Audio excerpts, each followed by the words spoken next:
The crisp morning air buzzed with the anticipation of high stakes as Ron Weasley, CEO of Weasley Industries, strode into the expansive conference room. His presence commanded immediate silence. His posture and piercing gaze alone were enough to instill a mixture of respect and fear among the assembled group of potential clients and business partners. Ron's swagger carried him to the head of the long, polished mahogany table. He sat down, surveying the room with calculated aloofness. Every seat was filled with representatives from various firms, all eager to strike a lucrative deal with one of the city's most influential trading companies. He could feel their needy gazes on him, aware that in their eyes he held all the power. This knowledge inflated his ego, allowing him to revel in the control he wielded over the room. As his cold blue eyes scanned the attendees, they abruptly stopped on a figure that seemed out of place to him. A few seats down, a young black woman sat poised with her notebook open, ready to engage. She was smartly dressed, her attire impeccable, her demeanor calm and professional. Yet Ron's brow furrowed in displeasure, not because she was a woman, nor because she was young, but because she was the only black person in the room. Who let her in here?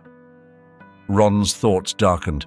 He couldn't recall ever seeing her before, and her presence in a meeting of this magnitude seemed to him an error or oversight. As the meeting commenced, Ron took control, addressing the room with a voice that echoed off the high ceilings, filled with pompous certainty. His words were laced with arrogance, each sentence designed to belittle those around him and reinforce his superiority. Ladies and gentlemen, let's not waste precious time. I'm sure you all understand the unique benefits my company offers. We are not just leaders, we are pioneers in the trading industry, Ron boasted, his voice smooth and dismissive. The room listened, some nodding in agreement, others exchanging uneasy glances.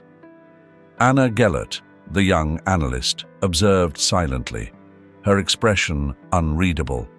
She had encountered arrogance in her career, but nothing quite as overt as this.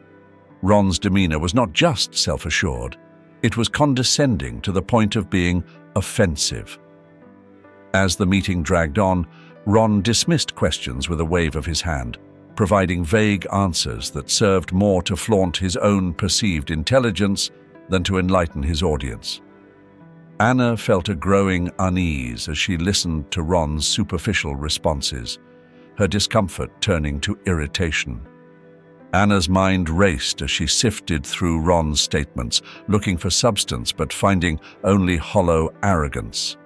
Despite her rising annoyance, she reminded herself of the importance of the meeting. Her company needed this deal, and she was their representative. Gathering her courage, she cleared her throat, ready to challenge Ron on points that were critical to her firm's interests. "Mr. Weasley, if I may," Anna began, her voice steady despite the flutter of nerves she felt. "Your current trading model has shown impressive results in the past. However, looking forward, how sustainable do you believe it is in the rapidly changing market of the next few years?" The room fell silent. Heads turned towards Anna, surprised by her audacity to question Ron Weasley directly. Ron's face contorted into a mask of disbelief and irritation. His eyes, once cold, now sparked with something darker. "And you are?" he asked, with a disdainful smirk, making no effort to hide his annoyance. "Anna Gellert, an analyst with—" Anna started, but Ron cut her off with a chuckle. "An analyst?" he echoed, the word dripping with mockery. "Tell me, Miss Gellert, from which black community college did you graduate that makes you think you can question the sustainability of a model that has not only been proven, but has excelled for years?" The underlying racism in his question hung heavy in the air. Anna felt a flush of heat rise to her cheeks, her heart pounding loudly in her chest. She was momentarily stunned, but she quickly regained her composure. "I graduated from the University of Chicago, Mr. Weasley," Anna replied, her voice firm, trying to steer the conversation back to professionalism. Ron scoffed, shaking his head as he scanned the room, seeking an audience for his performance. "University of Chicago? Well, folks, looks like even the best schools are dropping their standards." Laughter fluttered around the room, nervous and light, but enough to deepen the flush on Anna's face. She pressed her lips together, forcing herself to remain calm in the face of blatant disrespect and racism. The meeting continued, and with each passing minute, Ron's jibes grew more pointed and personal. When Anna tried to redirect the discussion to the financial specifics, Ron interrupted her sharply. "Ms. Gellert, please, let's not embarrass yourself further. Your input here is as unnecessary as it is uninformed," he snapped, his voice laden with condescension. Anna took a deep breath, her hands clenched tightly under the table. She scanned the room, looking for an ally, but found none. Everyone seemed either amused or apathetic, unwilling to challenge the powerful Ron Weasley. Feeling isolated but not defeated, Anna made one last attempt to contribute to the discussion, but Ron was relentless. "Really, Ms. Gellert, look around you. Do you see anyone else here who looks like you? No? Then perhaps it's best if you refrain from speaking out of turn." Ron's words were a verbal slap, intended to humiliate her into silence. That was the final straw for Anna. She stood up, her chair scraping loudly against the floor. The room's eyes were all on her, some wide with shock, others hidden behind hands and whispers. "Thank you for your time, Mr. Weasley, and everyone," Anna said, her voice loud and clear, every ounce of her being vibrating with a mixture of fury and dignity. "It's clear that this isn't the right fit for our company." With that, she gathered her materials and walked out of the room, her head held high, despite the shaking of her hands. She could feel Ron's eyes on her back, his disdain palpable, but she didn't look back. She didn't need to see his smirk to know it was there. As the door closed behind her, the room remained silent, the echo of her departure hanging heavy in the air. Ron leaned back in his chair, satisfied with himself, unaware that the real consequences of his actions were yet to unfold. In the quiet aftermath of the conference room, little did Ron Weasley know a junior analyst from another firm had captured the entirety of his tirade against Anna Gellert on video. Initially shared to a private group as an example of how not to conduct a meeting, the video quickly leaked and spiraled into viral infamy across social media platforms. It showcased Ron's derogatory comments and condescending attitude, painting a vivid picture of corporate racism and sexism at its worst. By the next morning, the video was everywhere, prompting a storm of public outrage. Comments poured in by the thousands, condemning Ron's actions and calling for immediate repercussions. "Boycott Weasley Industries," many demanded, echoing across the web in a chorus of shared disdain. At Weasley Industries, the morning was chaotic. Ron walked into his office to find his inbox flooded with emails and his phone buzzing incessantly. His assistant, visibly stressed, handed him a printout of trending topics on social media. His name was at the top. "Sir, this is serious. We need to address this immediately," his assistant urged, her voice tense. Ron skimmed the headlines, his face growing pale. "It's just a misunderstanding. It will blow over," he muttered, more to himself than to her. But even as he spoke, he knew the gravity of the situation. Before he could formulate a plan, his phone rang. The screen showed Mac Gellert. His heart sank. Mac was not only a respected titan of the industry, but also the father of Anna, the very woman he had scorned. "Ron!" Mac's voice boomed the moment he answered, furious and sharp. "I just saw the video. How dare you treat anyone like that, let alone my daughter?" Ron's voice faltered as he tried to explain. "Mac, listen. It's not what it looks like. We were just—" "Save it, Ron. I've heard enough from that video to know exactly what it looks like." Mac cut him off.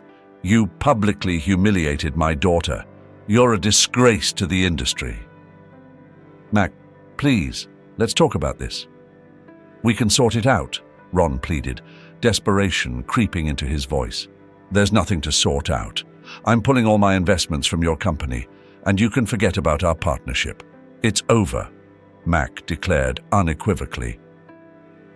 The call ended abruptly, leaving Ron in a stunned silence. His worst fears were materializing. Losing McGellett's support was not just a financial blow, it was a reputational disaster. As the day progressed, more partners and clients distanced themselves from Wisley Industries. Calls were made, contracts were dissolved, and, by the end of the week, Ron's once thriving enterprise was on the brink of collapse. Employees were nervous, whispering about job security and updating resumes, while senior managers held crisis meetings to discuss dwindling options. Amid the turmoil, Ron tried to reach out to Anna to apologize, hoping to somehow mitigate the damage. He dialed her number, each ring echoing like a countdown. "Anna, this is Ron Wisley. I saw your apology attempts online," Anna interrupted coldly. "They seemed as hollow as your respect in that meeting. Why are you really calling?" Ron sighed, the weight of his situation pressing down on him. "I'm truly sorry, Anna. I didn't realize the impact of my words. I've lost almost everything. I need you to understand that I regret what I said." Anna's response was measured and firm. "Your regret seems to coincide quite conveniently with your losses, Ron. It's not my forgiveness you need. It's a change in how you view and treat people. That's your path to repair, not my absolution." With that, Anna ended the call, leaving Ron with the piercing reality of her words. As he sat in his darkening office, he couldn't help but replay the meeting over and over. Each word he had spoken, once wielded with such arrogance, now returned to haunt him as his empire crumbled around him. The viral video had not just captured his downfall, it had accelerated it, serving as a catalyst for a reckoning he had never anticipated. As the dust settled on the ruins of Wisley Industries, Ron Wisley found himself standing alone amidst the wreckage of his former empire. The once bustling headquarters were now eerily silent, the hallways echoing only the footsteps of a few remaining employees packing up their lives and careers. Ron had watched as his life's work crumbled under the weight of his own arrogance. The loss was not just financial, it was deeply personal and profoundly humbling. In the solitude of his empty office, Ron reflected on the catastrophic events that had unfolded. The viral video had not only shattered his professional life, but had also forced him to confront the ugly truths about himself. His initial anger and denial had slowly given way to a profound sense of remorse. He realized that if he ever hoped to recover, he would need to fundamentally change, not just to salvage his career, but to become a better human being. Ron began attending workshops on diversity, equity, and inclusion. He read extensively about racial biases and the importance of empathy in leadership. Each seminar was a blow to his old ego. Each book a mirror held up to his failings. It was a painful process, but with pain came growth. He started volunteering at nonprofits that focused on racial justice, trying to make amends by contributing positively to communities he had once looked down upon. One rainy Thursday afternoon, as Ron was helping to organize a fundraiser for a local charity, he received a call from Anna Gellert. He hesitated before answering, memories of their last conversation flooding back, filled with her cold dismissal and his desperate apologies. "Anna," he greeted cautiously. "Ron." Anna's voice was calm, composed. "I've been following your efforts. It seems you're genuinely trying to change." Ron's heart quickened. "Yes, I am. I've learned a lot, Anna. I am truly sorry for everything." "I know," she replied, "and I appreciate your apologies, but more so, I respect the actions you've taken since. It's not just about saying sorry, it's about making changes." Encouraged by her acknowledgement, Ron felt a glimmer of hope. "Thank you, Anna. That means a lot coming from you." There was a brief pause before Anna continued. "I'm calling because I have a proposal for you. My company is launching a new division aimed at fostering inclusivity in the business sector. We need someone who understands both the highs and lows of this industry, someone who has first-hand experience with the kind of transformation we want to promote." Ron was stunned. "Are you offering me a job?" "Yes, I am," Anna confirmed. "But it won't be easy. You'll start from the ground up. No executive privileges. You'll need to prove yourself not just to me or the company, but to yourself and everyone you'll work with." Accepting the offer would mean embracing humility and hard work, far removed from the executive lifestyle he was accustomed to. Yet Ron felt a surge of gratitude and determination. "I'll take it, and I'll give it my all, Anna. Thank you for this chance." "You'll be accountable every step of the way," Anna warned. "This is about more than redemption. It's about transformation."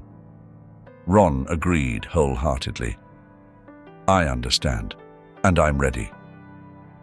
The following weeks were a whirlwind of activity. Ron started his new position under the watchful eyes of skeptical colleagues who knew his past. Every day presented a new challenge, every task a lesson in humility. He attended every meeting with the eagerness of a novice, absorbing every piece of advice and criticism with gratitude. His efforts to transform were met with cautious optimism and, gradually, with acceptance. As Ron rebuilt his career from the ground up, he found that with each passing day, his old arrogance was replaced by a newfound respect for diversity and a deep appreciation for second chances. Anna observed his progress, offering guidance but also allowing him the space to grow independently. Months later, at the annual company retreat, Anna pulled Ron aside. "I wasn't sure about this at first, Ron. I took a risk on you," she admitted, her eyes searching his. Ron nodded, his voice steady. "I know, and I can't thank you enough for that, Anna. You've helped me become not just a better leader, but a better person." Anna smiled, a genuine warmth in her eyes. "Just keep doing the work, Ron. Keep proving that people can change." Standing there, amid colleagues who now respected him for his commitment and humility, Ron felt a profound sense of redemption and purpose. He realized that this wasn't just a new chapter in his career, it was a new chapter in his life, one where he could contribute positively and authentically to the world around him. The journey had been arduous, but as he looked forward to the path ahead, he knew every step was worth it.